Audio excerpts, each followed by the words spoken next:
The federal government's National Social Housing Program, the housing component of President Buhari's economic sustainability plan to deliver affordable housing and millions of jobs to Nigerians, allows one own a home as an individual or part of a cooperative.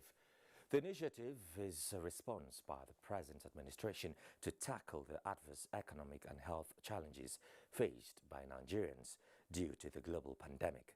It introduces a new and dynamic approach that brings together experience and expertise from multiple stakeholders to deliver a sustainable and impactful solution to housing and unemployment in Nigeria.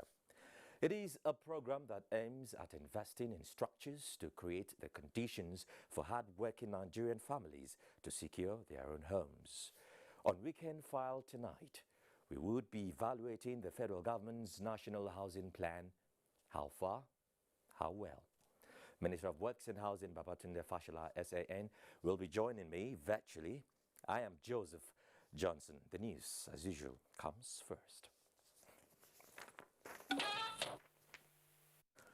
Let's start with security matters because 12 Boko Haram and ISWAP commanders and other members of the terrorist group on revenge mission in Damasak, Borno State have been eliminated. A statement by the Director, Army Public Relations, Brigadier General Muhammad Yarima says a week-long air and ground operations in different parts of Borno State by the Nigerian military eliminated the criminals and their weapon storage facility destroyed. In the air raid conducted by the air component of Operation Lafia Dole, 3 soldiers and some civilians, however, lost their lives in the encounter. Several arms captured, others destroyed, while some houses were burnt by the terrorists. The military noted with dismay the nefarious activities of some locals in Damasak who work as informants to the terrorists. Meanwhile, security personnel in the country have been asked to tackle the prevalence of insecurity bedeviling the nation headlong by adding human approach to its tactics at stemming the tide. This formed part of submissions of the stakeholders at the first annual Security Summit and Public Relations Conference of the Nigeria Security and Civil Defense Corps in Abeokuta, Ogun State capital. Anthony Gandunu reports.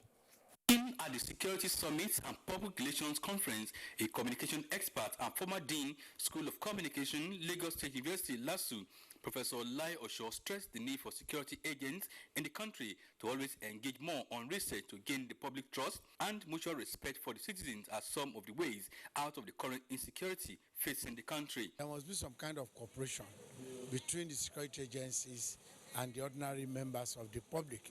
They need intelligence, they need information.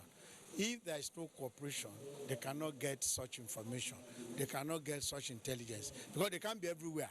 Ogun State Commandant, Nigerian Security and Civil Defense Corps, Hamid Abodunrin, called for civil-military relationship between the security officers and the general public, adding that except there is restoration of the confidence of members of the public on security operatives, insecurity will still remain a challenge in the society. Even when we want to offer them any help, they could be resistant to whatever you want to give to them. So there's the need for us to bring our personnel together and even the personnel of other agencies together to ensure that we know how to improve our image. Special Advisor to Ogun State Governor on Security, retired AIG Olusola Abdul Sabur, and the chairman of the occasion, who is also the Tuwulade of Akiale, Oba Olufemi Ogunleye, described the summit as apt, especially now that the country is faced with myriad of security challenges.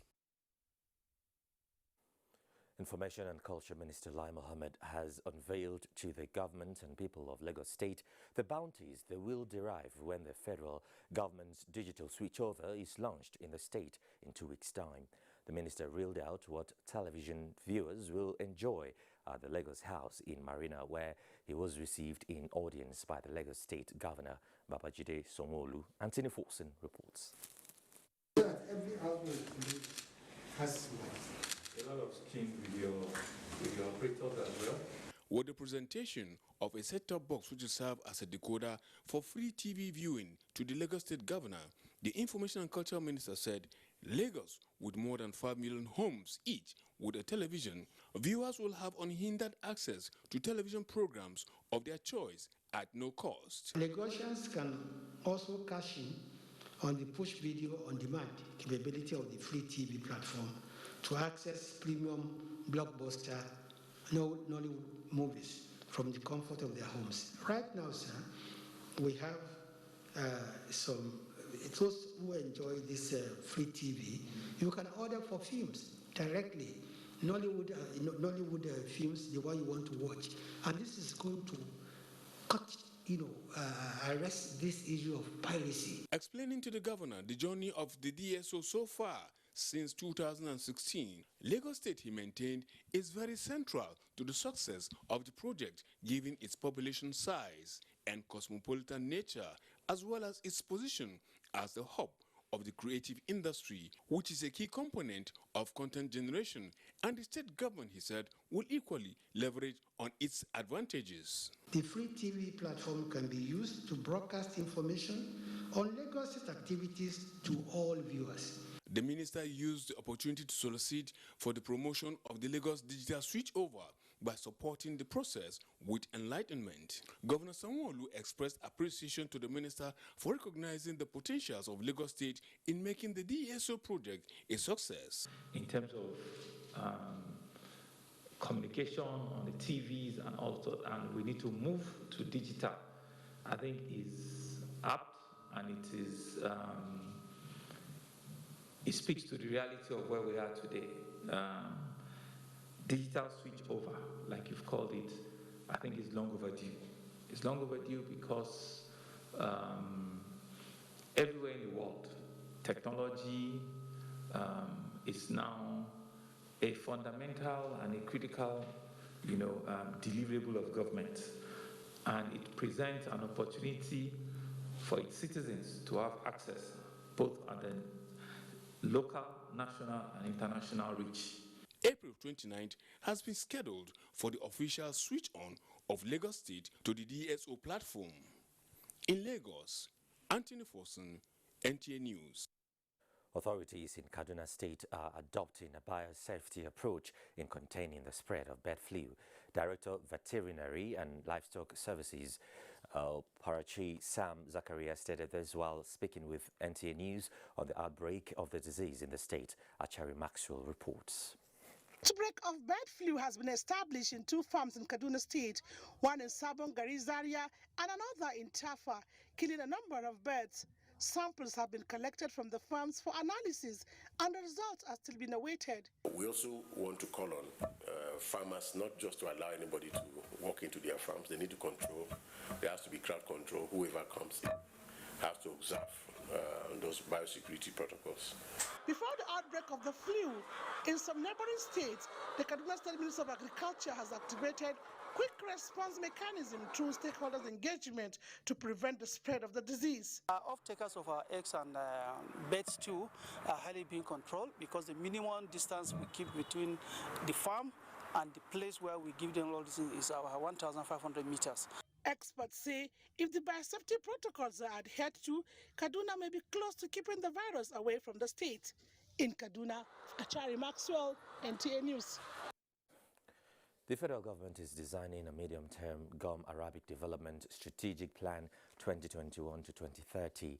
Minister of Agriculture and Rural Development Mohammad Sani Nanunu made this known at a 2-day capacity building training on agroforestry techniques in gum agric-based farming systems at the Roberts Research Institute of Nigeria, Yobe State. Adam Yusuf Ali reports. As Nigeria is vigorously working to attract more revenue into its coffers through diversifying its economy and sources of income, one commodity that is rated high in terms of foreign exchange earning was gum arabic, which is widely grown in 14 states across northern Nigeria. This capacity building on agroforestry techniques in gum arabic-based farming system for women and youth farmers in gum arabic producing states of northern Nigeria is designed to equip participants with knowledge on intercropping of the trees with annual crops like groundnut, sesame, watermelon, among others, to help farmers generate more income during the gestation period. Gum arabic is sought after in the international market. Coca-Cola and other, beverages, pharmaceutical industries, they need gum arabic. Yobe State is the second producer of high-grade gum arabic in Nigeria behind Borno State, with records indicating that gum arabic markets flourished in Gaidam and Damaturu as early as 1914, as the product was found in commercial quantities. Taking into cognizance the economic potentials of gum arabic, known as desert gold, the federal government in 1996 established a gum arabic substation in Gashua, Yobe State, under the Rubber Research Institute of Nigeria to explore and harness its value chain. In Damaturu, I am Adam Yusuf Ali, NTA News. The 2013 Water Resources Master Plan has the potential to revolutionize the entire water sector in Nigeria.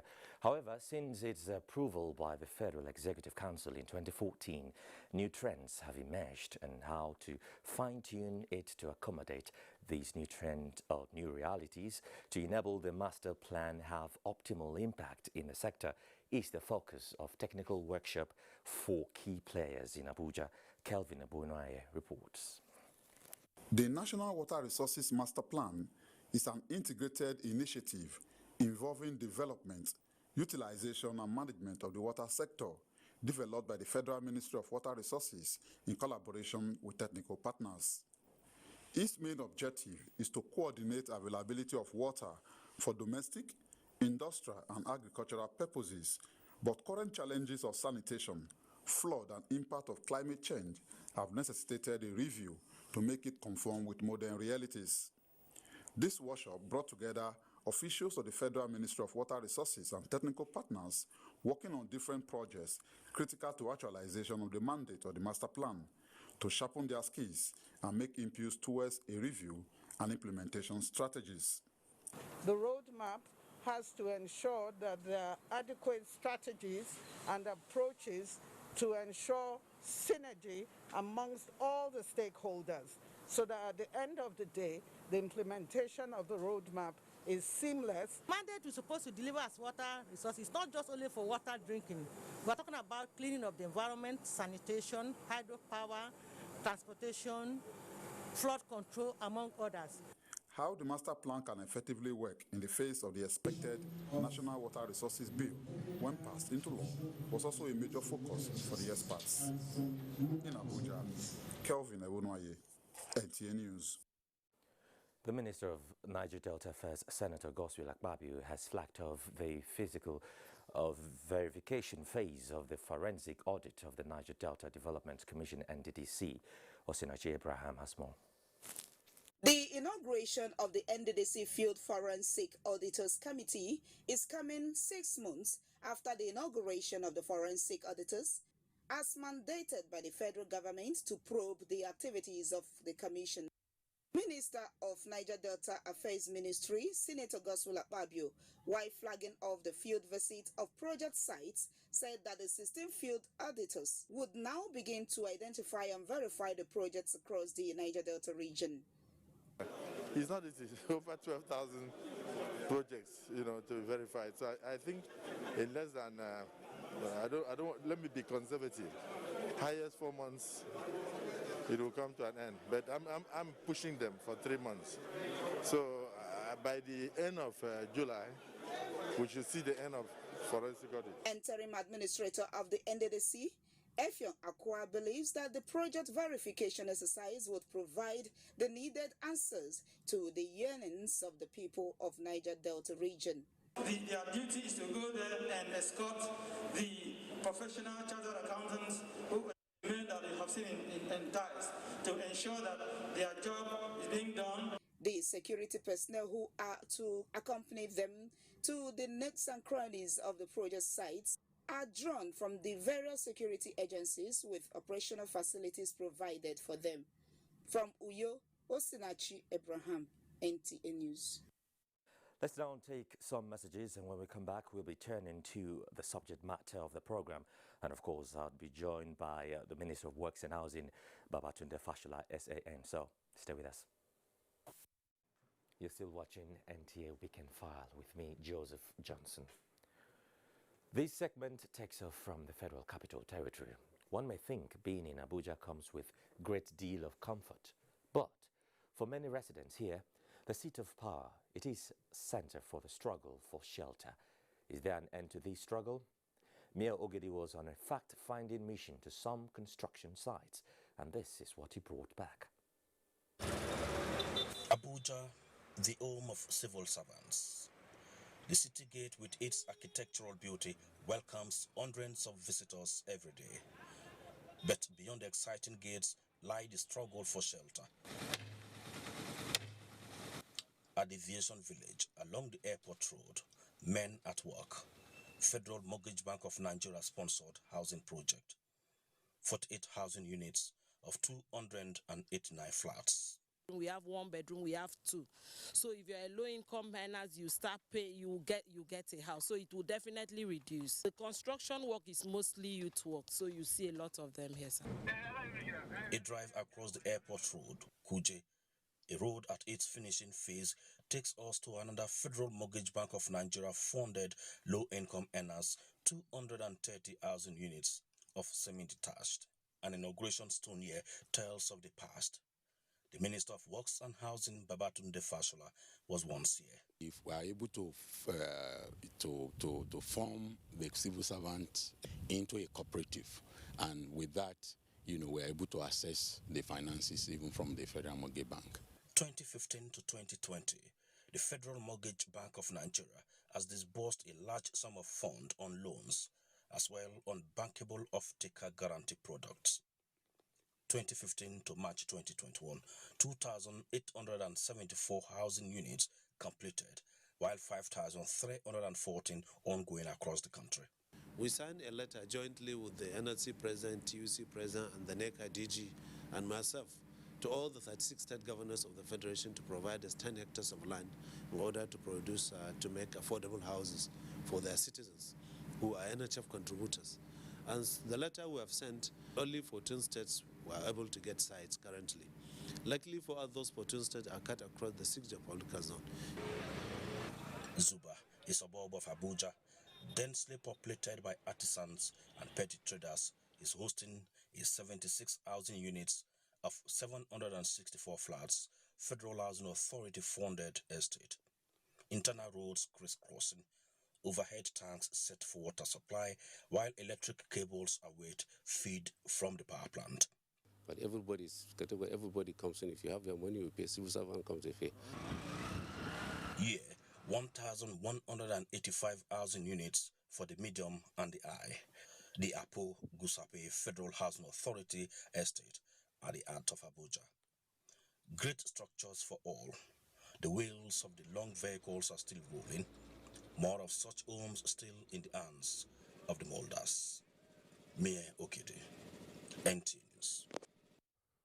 5 years after the award of contract for the federal housing estate in Edo State, what is the level of work? Obeyi Otobo Presai brings details of the current stage of the project. The housing estate project, located at Idumege along Benin Auchi Road, comprises 2-bedroom flats, semi-detached, 14 blocks bungalows, and 8 blocks of 3-bedroom flats, semi-detached bungalows. While the bungalow section of the estate is 100% completed, the condominium section, with 24 flats, is 85% completed. We have this project all over the country, and it's going to be done uniformly. Those parameters, those procedures has not yet been made public, or usually they will bid. The public is going to bid. Whoever is successful will get the allocations. Currently, the Federal Ministry of Works and Housing is in charge of the estate's maintenance, but that responsibility will devolve on the beneficiaries as soon as they hand over. One notable fact about the federal government's housing project is the engagement of only indigenous contractors. Well, the project is fine, it's going on fine, and we are being supported by the staff on ground here. And we were happy that we are given the opportunity to participate in the development of Edo State. Well, when I'm in this community for some years ago, bush surround everywhere. But since where they opened this national housing estate, everywhere was open. So I thank federal government to make us happy and to make us sell. We where they sell something, we they sell where customers they come because everywhere have opened. So I'm very happy for the estate, because if not the estate, I don't think I could have been a security officer here. Residents in the community are optimistic that the project, which was initially earmarked for completion in June 2018, will be completed and allocated to the beneficiaries before the end of 2021. In Benin, Obehi Otuba Presai, NTA News. And from Oshogbo, Osun State, Femi Afariogun reports that most of the structures on site are waiting for occupants, while some are at their final stages. The National Housing Program, situated at Kilometer 1 Abere along Oshogbo-Gbangan Highway, is one of the housing projects being executed across the country by the Buhari-led administration. The project began in February 2017 to bridge the housing deficit gap and also provide affordable housing for Nigerians. The first phase of the project consists of 68 units of 2 blocks of 2-bedroom flats and 2 blocks of 3-bedroom semi-detached bungalows. It also has, among other facilities, a condominium, a good road network with street lights, a 5,000-litre capacity treated water plant, and 3 electricity transformers. Phase 1 is almost 100% completion. Maintenance of facilities for Phase 1 has been awarded to a company. Work is currently ongoing on the second phase of the project, also being handled by local contractors. The project is touching almost every household from the lowest level. And if we are talking of artisans, we have carpenters coming from the neighboring communities to work here. We have young men, able hands, coming to work here likewise, and they are benefiting. Last year, we were able to take a lot of boys out of streets. Blocks of 3-bedroom semi-detached bungalows are being constructed under the second phase. This is the second condominium building currently undergoing construction inside the National Housing executed by the federal government here at Abere, Osun State. The second phase of the National Housing Program at Abere is expected to be completed by the end of the year.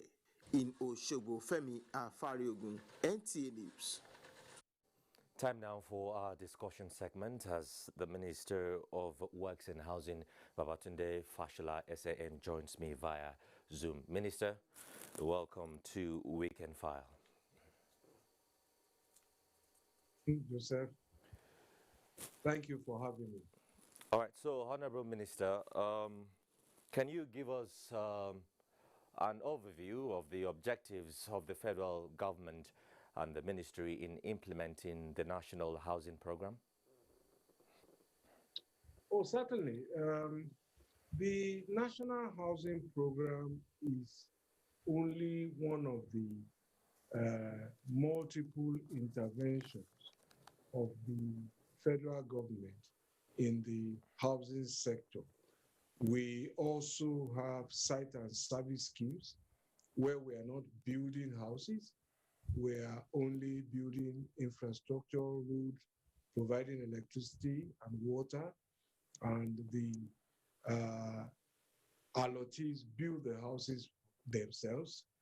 We also have mortgage support schemes where the Federal Mortgage Bank provides mortgages to citizens who are contributors to the National Housing Fund. I think in parts of your report, you have shown that they have disbursed about 51 billion to 6,539 people thus far. And we also have the rent to own scheme and also the home renovation loans, again under the National Housing Fund.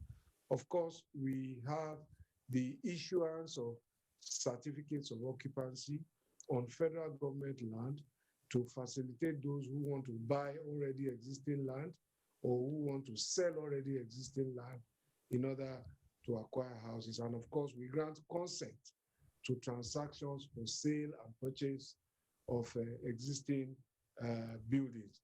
Finally, we have land partnerships where some of our lands are given to private sector to develop on a profit sharing basis. So it's a multi-pronged approach to the housing, to addressing the housing challenges. But states are also playing because they own more land. But more importantly, the private sector is now playing a much more important role, buying, selling, building, and allocating. And this is what we want to see. For some reason, the uptake has increased during the Buhari administration, and I think we are on the right track. The other point to make about the National Housing Program, which is the one that was shown in your report, is that, as you heard, some people have talked of phase one, phase two. We're building them in lots. So we're not taking a lot of land. When we started, I told the governors that we will not take land that we will not use, unlike before where governors gave massive tracts of land and nothing happened. So we're taking just 5 to 10 hectares per state, as much as they can give us. So in some places, we are now in phase 3. In some places, we're still in phase 2. But in almost all the states where we have land, we've finished phase 1. Most of phase 2 has been finished. What is left in most of the phase 2 are the electricals and the infrastructure. Okay, Minister, talking about states, you did mention that the states are keen in. So in how many states do we have the program on? 34 states and the Federal Capital Territory. Okay, that's interesting. So what is the level of completion of the houses now? Well, as your report shows, many of them are finished. The ones that are not finished are the new phases. Maybe in some cases we started phase 2 late. Maybe in some cases we are starting phase 3. Or many of them are finished really, except for the infrastructure, the road network, the drainage, the connection to public electricity supply in some cases, and in some cases the water supply. We had some problems with connection to public electricity supply recently, but we have resolved this, and I'm getting weekly reports about progress of connection. Okay, Minister, how accessible, let's talk about accessibility now. At the end of the day, you know, this is going to be for those who do not really, you know, have so much. Let's take me, for example. I mean, I'm a public servant. Well, how accessible will the housing program be for the citizens, like someone like me? You heard our controller in Edo saying that the process of allocation has not been made public. That is true. The reason is that we want to reduce the human interference. We don't want to sell forms to people. We don't want to deal with complaints of I didn't get a form, I can't buy a form, somebody asked me to help me and all of that. So we're using an internet portal. That portal is almost ready. What has delayed it from last week when I checked again is that we want to upload current as-built photographs of each property onto the website so that when you are actually choosing, you are choosing as real as you can see from your laptop or from your handheld device what is on the site. We are also installing the layout plans of each estate. So once you bid for a particular plot and you have paid for it, it is no longer available for the next person who wants to bid. Almost something similar to buying a ticket on an airplane. Once it's sold, it's off. So these are the processes we're working on to ensure fairness, openness, transparency, and leading ultimately to the accessibility that you talk about. Thank you very much, Minister. Let's just take some messages at this point, and when we come back, we will rejoin you to talk more on the subject matter. Stay with us. Glad you're still with us. 76 I beg your pardon, Imo State, the first phase of the National Mass Housing Scheme has been completed, and our reporter Beatrice Ayam was on site in Owerri. President Muhammadu Buhari, since assumption of office 6 years ago, embarked on National Mass Housing Scheme across the 36 states of the Federation. Imo State, for instance, as one of the beneficiaries of this policy, already has 44 flats of bungalow housing units delivered under this National Housing Scheme, while the second phase has also taken off. The housing project has basic amenities such as good road network, power and water supply to make life comfortable. This is a landmark achievement on the Buhari government in this regard. It is not theory, it is practical. The house is already built and almost ready for occupation. And the next phase is already started with the commencement of a wonderful infrastructural development. As you have seen, the roads are already constructed to a national standard. Some residents of the state who applauded the federal government for the housing scheme noted that the actualization of the housing units is a clear indication that meeting the existing housing deficit is attainable if the necessary policies are put in place. Here in Owerri, housing has been an issue. The project is a laudable one because looking at the civil servants, their salary cannot afford to build. The second phase of the National Mass Housing Scheme in Imo State commenced in 2019 and is expected to be completed soon. In Owerri, Beatrice Anyam, NTA News. And 76 housing units have been completed in the first phase, while 70 units are almost completed. This is the situation report of the Mass Housing Scheme in Kogi State, and our reporter Francis Udojo is with the details of the project. The reason for the decision of the government to build housing estates in all the states of the Federation to alleviate the plight of Nigerians, thereby reducing housing deficit. So far, work is progressing in Kogi State with 76 units of 3-bedroom and 2-bedroom completed, while the second phase is ongoing and has reached advanced stage. The assurance is that all Nigerians will be given the opportunity to purchase a disposal form online, which will contain the price and modalities of payment. These completed ones have not been occupied. So the government, the federal government, has been maintaining.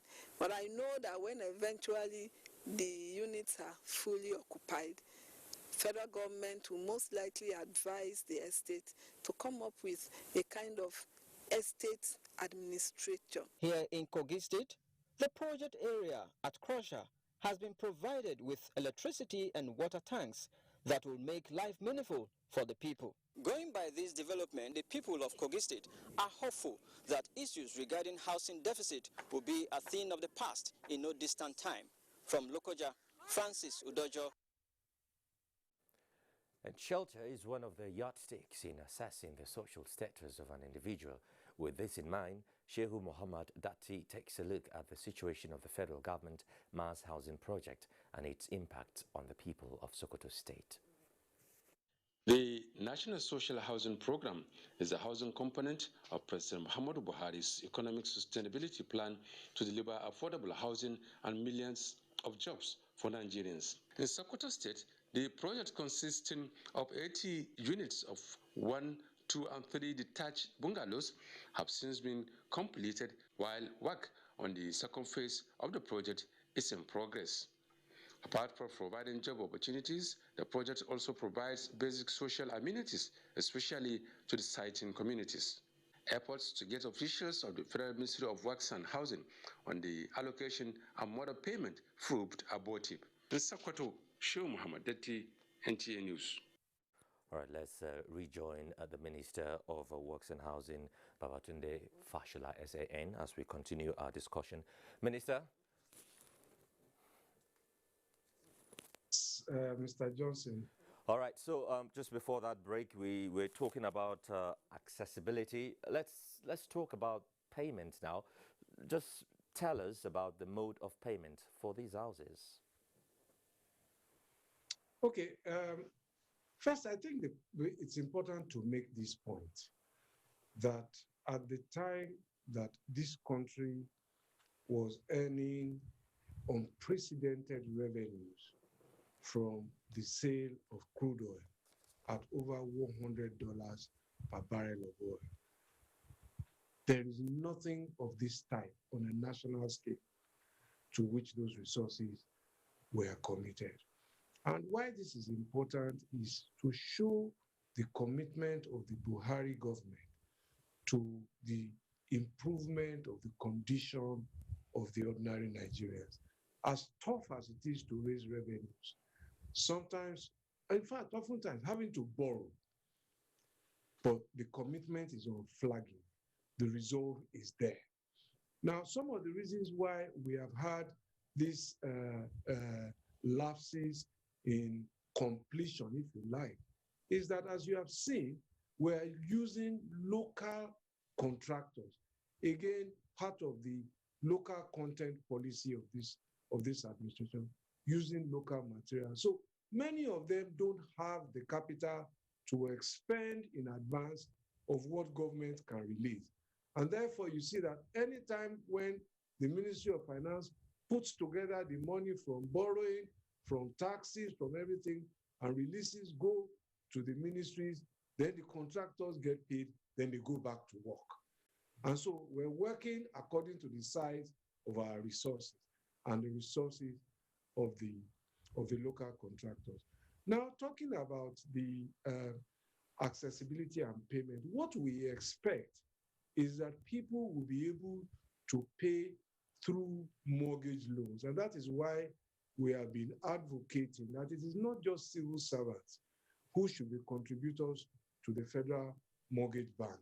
If you open a National Housing Fund account with the Federal Mortgage Bank, you will then be entitled to a mortgage loan, which makes it easier and convenient to pay.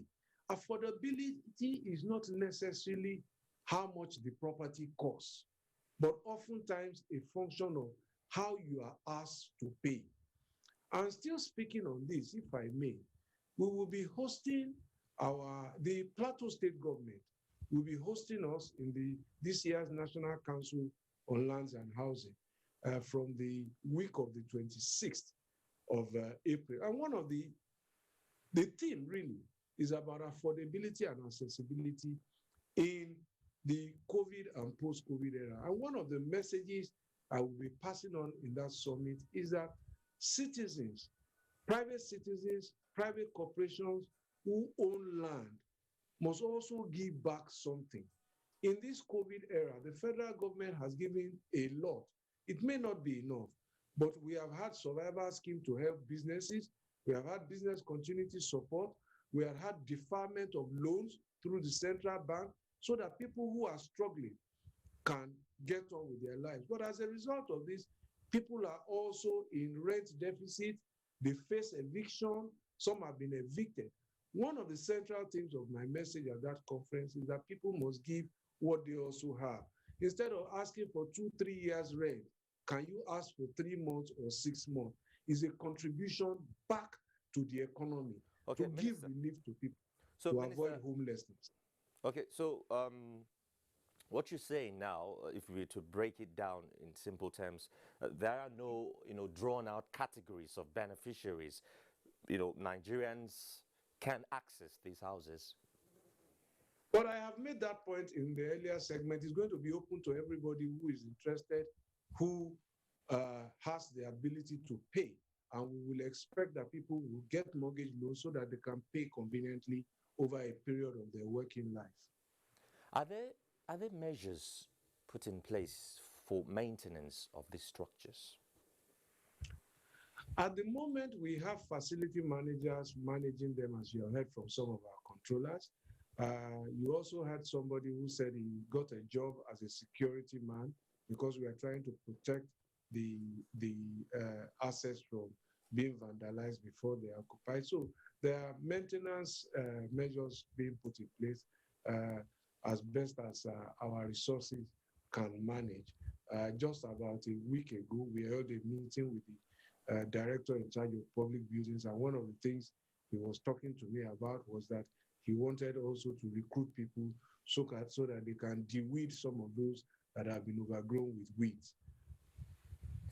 Okay, are there cooperation you're getting from the states? Oh, yes, I must express a lot of gratitude to the state governors who have given us land, because all of them have given us land for free. And these are part of the measures that have helped to reduce, hopefully, the final cost of the building.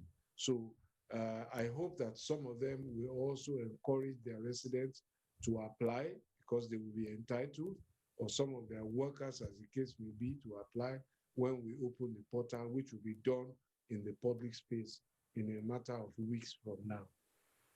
Okay, finally, Minister, before I let you go, can you tell us the role of other agencies under your ministry, like the Federal Housing Authority and the Federal Mortgage Bank of Nigeria? Oh, yes. As you know, the Federal Housing Authority has had a reputation of building large towns like Festac, like Gwarimpa. So these are the things that, as a matter of policy, we're asking them to focus on. Over the last 20 years or so, they've ventured into so many other businesses like Grand Federal Housing Authority, Mortgage Bank, and all of those things. And we're asking them, go back to your core business of building new towns like Festac, like Gwarimpa. Your report covered one of the things that they were dealing with in Abuja, the Zuba Housing Estate. I know that they have something in Ajoda, in Oyo State, and a couple of others like that. And we are trying to get them to go back to building new towns. The Federal Mortgage Bank, as you are aware, is the apex mortgage bank for the country, and they pull together contributions under the National Housing Fund and then on-lend it to retail mortgage banks at a sub-10 interest rate. But beyond that, they are also our agency for rolling out housing development on a large scale, particularly the cooperative housing scale. Okay. So, and you would have heard in your opening report, one of the comments about people registering as cooperatives and getting cooperative loan. Yes. Again, this helps people to take control, choose what they like. So that speaks to affordability and also help them to get mass discounts for building materials and build at their own pace and at their own cost. Thank you, thank you, thank you, Minister of Works and Housing, Babatunde Fashola, SAN. We really do appreciate your time with us here on NTA Weekend File. Thank you very much for having me. All right, let's bring you sports now with